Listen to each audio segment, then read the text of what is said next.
We all encounter moments where life feels like a dense, fog-filled forest.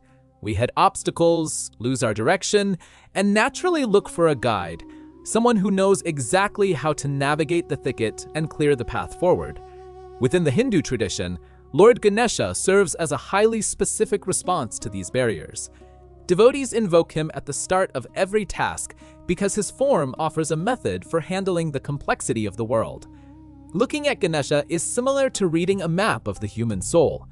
Every physical attribute, from the size of his ears to the direction of his trunk, is a deliberate signpost for navigating our own internal landscapes. Before we can move the barriers in our path, we need to understand the principles etched into Ganesha's form. The map begins with his origins. According to the ancient texts, goddess Parvati desired a loyal guardian while she bathed. She gathered turmeric and sandalwood paste, molding it into a young boy, breathing life into him to stand watch at her door. Below his chest sits a massive, round belly, known as Lambodara. In Puranic cosmology, this is the cosmic egg. It represents the capacity to peacefully digest all of life's experiences, holding both prosperity and adversity in perfect equilibrium. But his most striking feature is the elephant head. This ancient stone relief carving captures the massive, enduring reality of his form, a head granted as a replacement after Lord Shiva, unaware of the boy's identity, severed his human head in battle. Notice the massive ears. They are shaped like winnowing baskets, designed to absorb the immense woes and prayers of the world, while actively filtering out the unnecessary noise.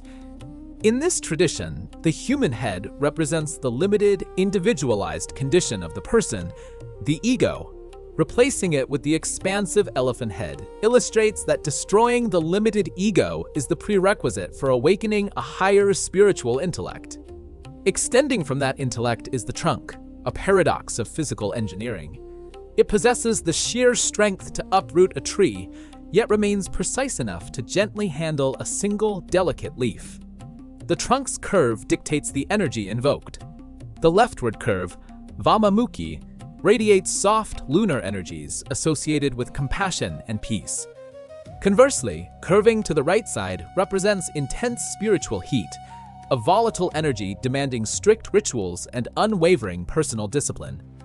To move the obstacles in our path, Ganesha's form suggests we must cultivate a similar balance, staying fiercely strong in our resolve while remaining gentle enough to handle life's most sensitive moments.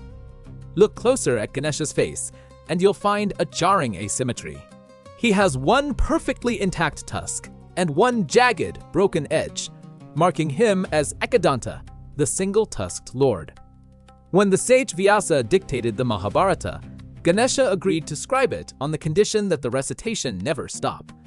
When his iron writing tool broke mid-verse, Ganesha purposefully snapped off his own tusk to use as a replacement pen, sacrificing a piece of himself to complete the task. If you shift your attention away from his massive form and look toward the ground, you'll find a tiny mouse resting near his feet. This creature represents the restless, scurrying nature of the human mind, which constantly gnaws through boundaries and is driven by endless-based desires.